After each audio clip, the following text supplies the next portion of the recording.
The story begins with our hero, Sakura, walking on a tightrope in complete darkness while strangers hurl degrading comments at him, mostly targeting his appearance and assuming he is a delinquent. Suddenly, he wakes up from this nightmare, troubled by the recurring visions that haunt him. The scene shifts to the bustling Tanbu shopping street, its walls covered in graffiti. Sakura narrates that he wants nothing to do with weaklings, and he's only interested in the strongest of the strong. There, he notices some gang members harassing a woman. He steps in decisively, delivering fiery punches to the gang members. As the gang members lie unconscious on the ground, he introduces himself as Haruka Sakura of Furin High School. As Sakura turns to leave, the woman stops him, expressing her gratitude and inviting him for a meal, much to the dismay of Sakura's hot, flushed face. She serves him some omeras and introduces herself as Kotoha.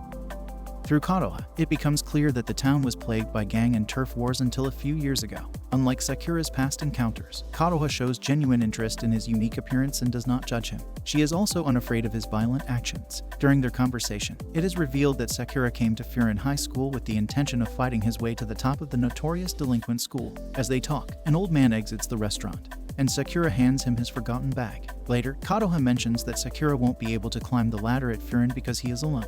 Before we continue the story, please leave a like as today's like goal is 15 likes and hit the subscribe button for more videos. Later, the same gang members return, causing havoc by breaking glass and damaging shops. The residents shut themselves inside their homes and call for help.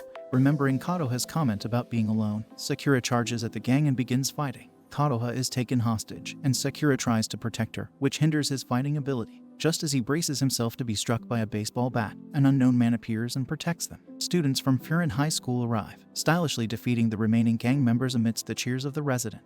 Kotoha explains to a stunned Sakura that the town experienced peace because Furin students started protecting the community. They put up warning signs in the neighborhood, and the locals affectionately call them Furin. After the fight ends, the residents come out to meet Furin and express their gratitude. Sakura discovers that these students are drastically different from what he imagined the students at Furin would be. Feeling uncomfortable, he rejects the kind gestures from the people. Despite Kotoha urging him to open up to others, Sakura charges at the gang leader. Later, Sakura feels annoyed as a grandma uses him as a piggyback ride while they enter Kotoha's restaurant. Kotoha prepares a delicious-looking sandwich and serves it with a heavy dose of teasing remarks directed at Sakura, who turns red at the slightest hint of humor. In the midst of their banter, a bright, yellow-haired and clumsy Nairi enters, tripping and falling flat on his face. Nairi, another first-year student at Furin, is an enthusiastic fanboy excited about his new school. Nairi exclaims at the color of Sakura's hair, and Sakura initially perceives him as a threat, only for Nairi to humorously assume that the whites in Sakura's hair are due to stress. While Kotoha enjoys this exchange, Nairi continues to unconsciously infuriate Sakura by fanboying about how Furin students are the heroes of the town. When Nairi asks why Sakura came to the town, Sakura replies that he wants to be at the top. Nairi then annoys him even more with a hilarious comment, suggesting that Sakura shouldn't try too hard or he'll go bald. After Nairi leaves, Sakura complains to Kotoha that people like Nairi seem strong but are weak on the inside. Using an analogy of coffee beans, Kotoha encourages Sakura to broaden his perspective. She explains that just as the coffee fruit is red before becoming a brown coffee bean, he should try to view people from a different perspective. As Sakura continues on his way, he is showered with gifts and presents from the townsfolk, who thank him for his help. At that moment, a girl approaches him for assistance. She reveals that Nairi has been trying to fend off a group of bullies but is struggling. The bullies were harassing the girl when Nairi intervened.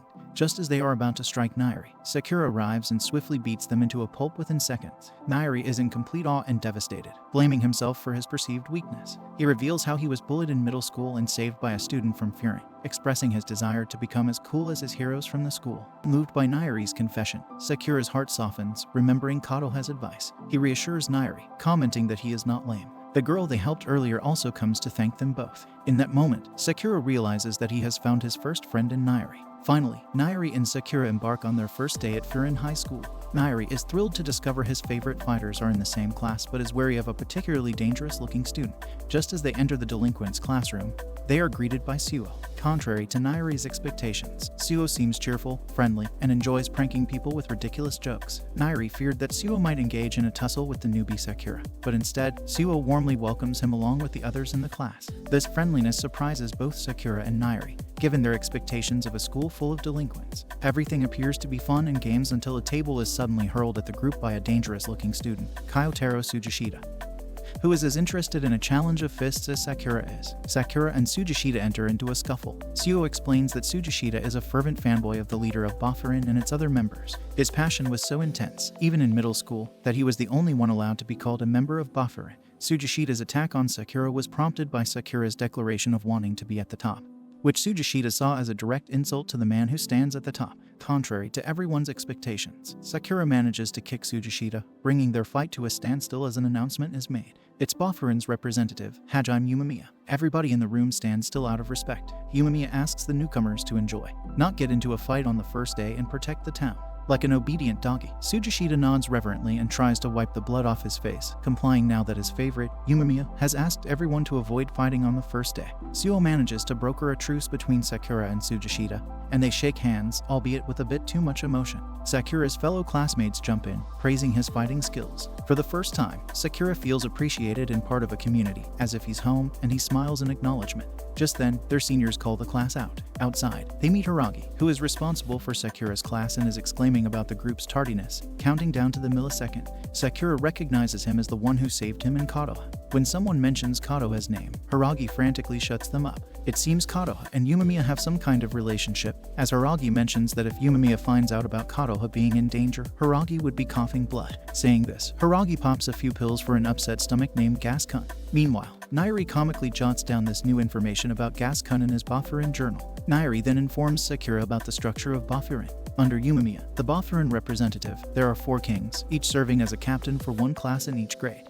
Hiragi is one of these 4 kings and is responsible for Sakura's class. Nairi explains that Bofurin is modeled after the 4 heavenly kings, and Sakura's class is part of the Tamen team. The classes, led by their captains, proceed to patrol the town, much to Sakura's dismay. He had expected some sort of action and drama, but is comically disappointed to find that their job involves no fights. Instead, they paint over graffiti-laden walls for shopkeepers and residents. The troop reaches the end of one side of the town, which is divided by a tunnel. Nairi frantically stops Sakura from crossing the tunnel, explaining that it serves as a boundary between Bofurin and another group called Shishitoren. Unlike Bofurin, Shishitoren are ruthless, and their name means devotees of power. At that moment, the group notices a student from their side of the town with a swollen eye, being chased by members of Shishitoren. Sakura and Tsujishita immediately react, kicking one of the Shishitoren members, much to the horror of everyone watching. Amidst the tussle, one of the most powerful fighters and second in command of Shishitoren, Togame, enters the scene, despite his intimidating aura. He initially appears relaxed until he starts brutally beating his teammate for being weak. Sakura almost picks a fight with Togame, but Togame leaves, saying he will beat Sakura at an appropriate time. After this incident, Hiragi frantically pops a handful of Gas-kun pills. They take the beaten middle schooler to report to Yumemiya. The group heads to the rooftop, where they find a cheerful Yumemiya tending to his vegetables, a stark contrast to what is expected from a gang leader. Suo comments that he looks like a kindergarten school kid. Yumemiya spends 5 minutes obsessing over his leafy vegetables, during which Sakura realizes the reason behind Hiragi's stomach issues. Yumemiya talks too much and doesn't listen. After much comedic discussion about vegetables, Misaki, the boy whom Bofurin saved, tells the group how he chased a man who was shoplifting and ended up in Shishitoren's territory. Shishitoren members then chased him before Sakura and Tsujishita intervene. Yumemiya thanks Sasaki for protecting the city, and Sakura realizes that Yumemiya's compassionate leadership is why everyone looks up to him. When Sakura bursts out about how lame Shishitoren is, Yumemiya ruffles his hair and thanks him for protecting his family. Sakura turns red like a ripe tomato, while Tsujishita looks on jealously. No sooner does this jovial exchange take place, trouble brews as Choji Tomiyama, the leader of Shishitoren, arrives at Furin High. He appears like an immature kindergartner, eager to pick fights for fun, and he begins defeating all the students in his path. He repeatedly challenges Yumemiya to fight him, claiming he's bored after establishing himself as the best of Shishitoren. Tomiyama's presence immediately changes Yumemiya's demeanor. He transforms into a responsible leader whom even Sakura cannot defy. Soon, more members of Shishitoren, including their second-in-command Togame, appear. Sakura and the others stand with their leader. Tomiyama, enthusiastic about fighting, suggests they settle it with one-on-one matches. Tomiyama versus Yumemiya, Togame versus Sakura, and so forth. The challenge is accepted, and the stage is set for the fight. Later, at Kohota's cafe, everyone gathers while Nairi frets over the impending showdown. Suo explains that Kohota's cafe is a favorite hangout for Bofurin, especially before a fight. Soon, Hiragi and Yumemiya arrive, and Yumemiya shows a complete change in demeanor as he becomes a fan of Kato. It appears they have a close relationship, with Kotoha revealing they grew up together in the same group home, and Yumemiya describing her as being like a sister to him. Hiragi discreetly informs Sakura that this is why Yumemiya must never find out if Kotoha is ever in danger, or there will be dire consequences for them all. They also learn that Kotoha is the same age, 16 years old, as Sakura and the other first-year students. Later, Hiragi reminisces about how Shishitoren used to be different. Fighting with them used to evoke a strange satisfaction. But since Tomiyama took over, rumors started circulating that Shishitoren began initiating fights forcefully. We learned that Furin plans to confront Shishitoren the next day, which everyone anticipates will escalate into a fight. Yumemiya explains that for them, a fight is a way to understand their opponents better, a conversation through action. The following day, Furin crosses the bridge into Shishitoren territory, ready to confront their rivals. Team Furin, comprised of Sakura, Suo, Yumemiya, Hiragi, and Tsujishita, with Nairi in support, enter Shishitoren's turf where they are warmly greeted by the exuberant Choji. They find Shishitoren's side of the town covered in graffiti with closed pubs, setting a stark contrast to their own orderly territory. Led to Shishitoren's hangout, a rundown, abandoned theater called the Orion, they discover it's practically a caged mini-war zone.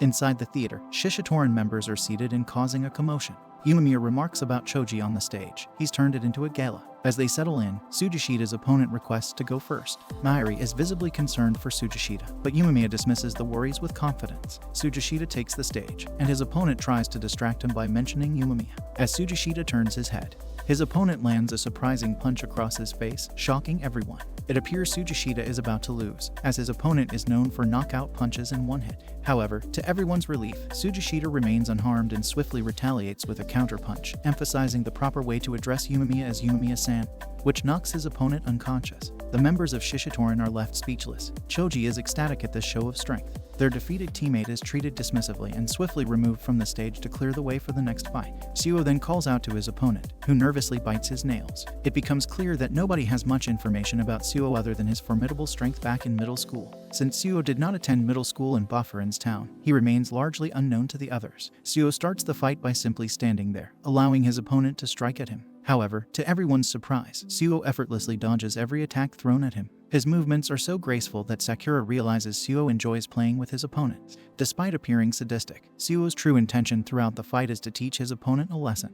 It is revealed that Suo's opponent was one of those who laughed and took pleasure when Sakura and Tsujishita struck their teammate earlier. As the fight reaches a stalemate, Togame intervenes and declares that Suo's opponent is not actually a member of Shishitoren. The realization strikes fear into the man, but Suo calmly remarks that being an adult means being empathetic.